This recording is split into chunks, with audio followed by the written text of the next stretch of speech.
Inspector Gadget was released in 1999 and is the first goofy detective film I'm looking at for the month of April. After being severely injured in the line of duty, a security guard is chosen to be the first candidate for a cybernetic police program. So this one hurt for a couple of reasons.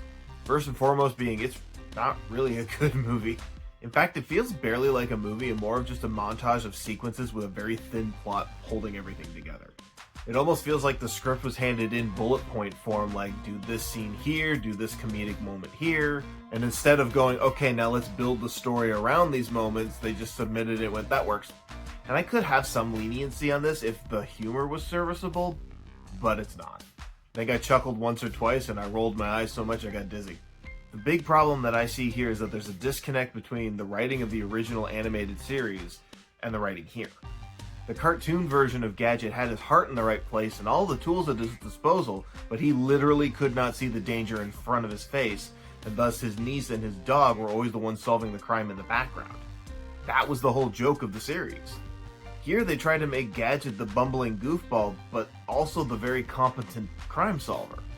And some of his goofball antics are him just trying to figure out his new robotic body, which, if that was the only avenue they had chosen for this, it probably would have worked.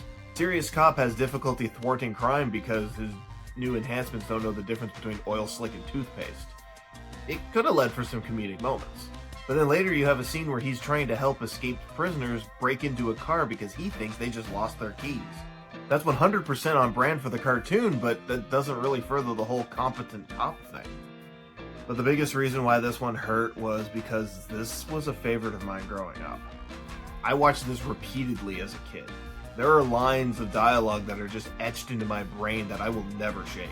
And there are many movies that I watched as a kid that objectively I could say are really bad, but I don't care, I love them anyways. But the thickest pair of nostalgia goggles cannot save this one for me. Now that I've shared my thoughts, what are yours? Keep the conversation going in the comments. And if you're as addicted to film as I am, don't forget to follow for more. Thanks for watching.